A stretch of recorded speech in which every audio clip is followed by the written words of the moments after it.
Здравствуйте, дорогие друзья! Я рада вас приветствовать на моем канале. Сегодня в данном видео я пеку очень быстрые, нереально просто вкусные клубничные пирожные. Очень красивые и в разрезе, и внешне. Делаются элементарно, просто и быстро, с нежнейшим шифоновым бисквитом. Все покажу и расскажу в этом видео. Итак, сначала я приготовлю корж. 10 яиц среднего размера я разделяю на желтки и белки. Если немножко попадает белка в желтки, здесь это не столь критично.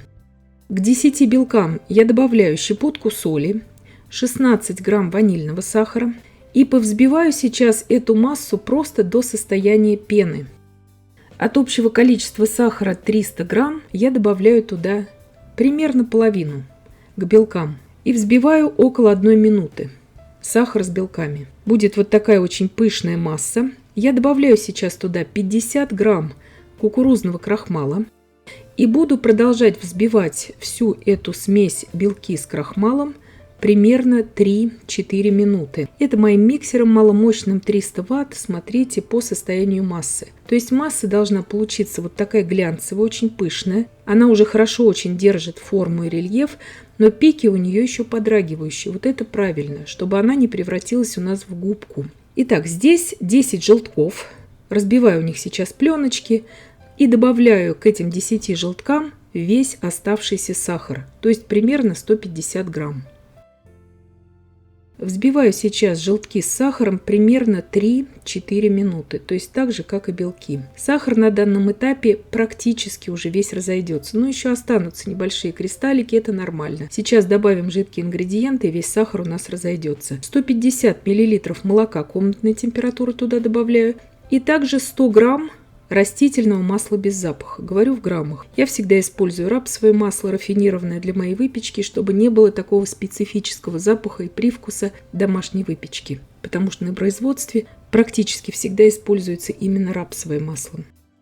Просеиваю туда сейчас 350 грамм муки. Хочу напомнить, что вот для такого рода теста, для бисквитов, для кексов, для шифоновых коржей, никогда не берите сильную муку. То есть для дрожжевого теста мы берем сильную муку, для этого ни в коем случае. То есть примерно максимум 11 грамм белка на 100 грамм муки. И также просеяла туда 10 грамм разрыхлителя. Все это просто перемешиваю миксером. Ничего здесь лопаткой не вымешиваю. Масса готова. И теперь первую партию белка я вмешиваю очень досконально лопаткой в эту очень вязкую массу. Это сделать здесь просто необходимо, чтобы впоследствии вся масса у нас не осела. То есть первую партию белка мы вмешиваем очень бережно и досконально, но промешиваем вот буквально каждый сантиметр этой массы, чтобы последующая масса была уже у нас очень пышной.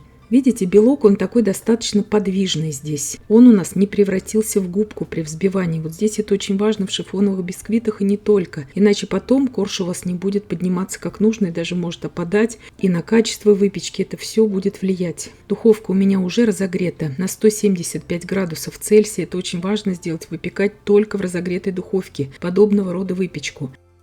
Здесь у меня 40 грамм какао-порошка. Добавляю туда 70 миллилитров крутого, только что вскипевшего кипятка. И быстро завариваю все это какао, перемешиваю, чтобы не было у нас никаких комочков. Очень гладкая глянцевая смесь должна получиться. Примерно 1/3 светлого теста я выливаю в миску, где я взбивала белки. Добавляю туда всю какао-смесь и перемешиваю просто лопаткой. Здесь все вмешается элементарно, просто и быстро. Не нужен здесь уже миксер, чтобы нам ни в коем случае не осадить эту массу. Она, конечно же, немножко осядет, но это нормально. Форма у меня здесь 38 на 24 сантиметра. Говорю всегда внутренний объем формы. Не внешний, как написано от производителя, а именно по внутреннему периметру. Я сначала в форму выливаю все светлое тесто. Распределяю обязательно на уголки. Выливаю уже на все светлое тесто вот так очень бережно лентой все шоколадное тесто. И делаю такие ленивые как бы завитки при помощи вилки. То есть бывают разные завитки, но я хотела здесь, чтобы были именно такие крупные прожилки шоколадного теста. Выпекать я буду при температуре 175 градусов Цельсия на режиме верх-низ без конвекции. На среднем уровне примерно 50 минут. Это в моей духовке. Вы должны смотреть только по своей духовке. Первые 40 минут духовку ни в коем случае не открываем, чтобы корж у нас не осел.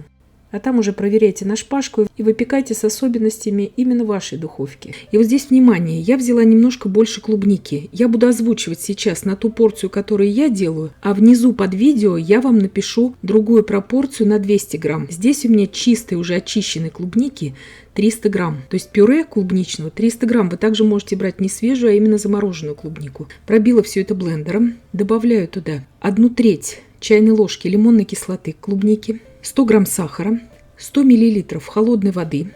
Все это перемешиваю. И также я добавляю туда 15 грамм кукурузного крахмала. Больше крахмала здесь брать нельзя, потому что нам нужно, чтобы у нас был такой клубничный соус сверху, но в то же время, чтобы он держал у нас форму. Сейчас всю эту массу я пропущу через сито.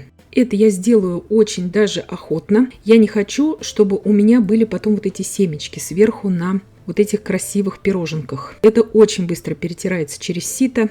И сейчас всю эту оставшуюся уже чистейшую смесь я довожу до кипения. Ковшик, естественно, берем только с толстым дном. На умеренном огне при непрерывном помешивании в кастрюле с толстым дном я довожу всю эту смесь до кипения. Когда пойдут первые признаки кипения, я провариваю еще примерно 30 секунд и снимаю с огня. Переливаю сейчас в такую достаточно большую посуду, чтобы как можно быстрее у меня остыла вся эта масса. Накрываю я пищевой пленкой не в контакт. И вот так вот бережно деревянной шпажкой я делаю такие небольшие отверстия в этой пищевой пленке, чтобы потом воздух у меня немножко выходил. Остужаю до комнатной температуры. Итак, корж у меня испекся. Я извлекаю его сразу из формы. Он извлекается прекрасно. Вы можете и бумагой для выпечки простелить у него боковинки, он будет еще красивее тогда. Корж пружинит, то есть примерно 50 минут. Это в моей духовке такой выпекается. Я выкладываю этот корж сразу же на дно формы, где он выпекался, и обильно накалываю его шпажкой, чтобы потом его пропитать.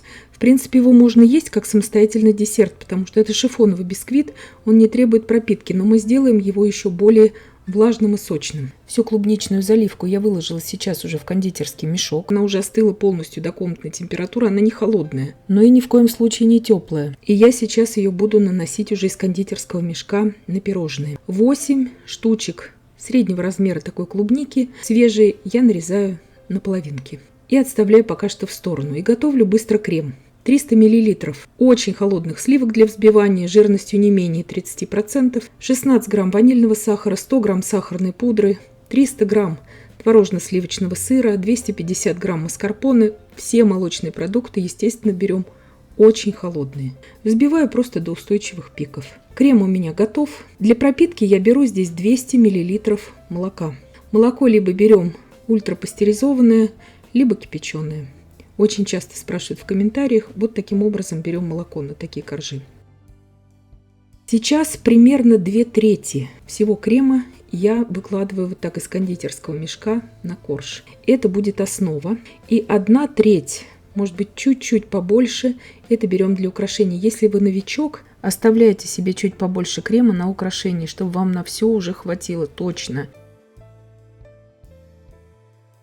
Делю сейчас просто на 15 частей, потому что у меня будет 15 пирожных. Они будут такие достаточно объемные, но для этого качество теста это нормально. Съедается это очень быстро, необыкновенно легкий этот корж. То есть, если съедается такое пирожное, это что-то очень невесомое.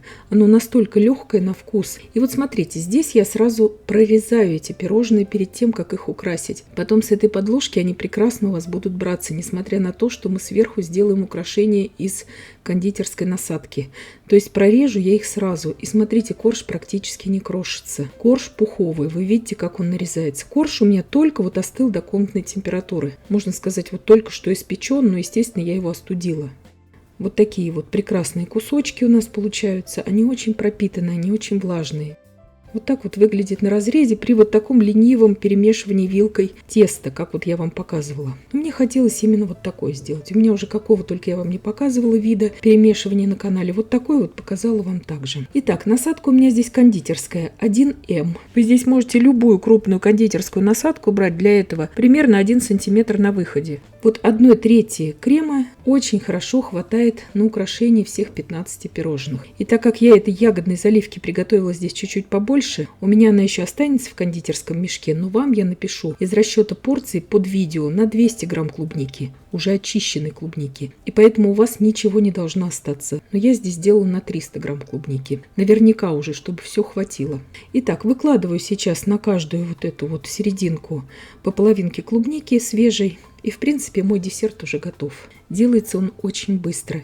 Необыкновенно просто вкусно.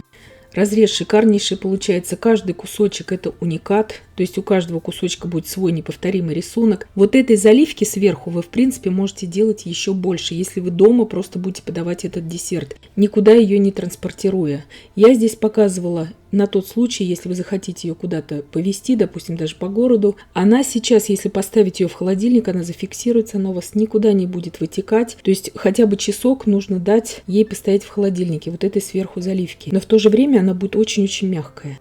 И я надеюсь, что видео было полезным и познавательным. Подписывайтесь на мой канал, ставьте лайки, пишите комментарии. Я всем желаю больших успехов и до встречи в новых видео.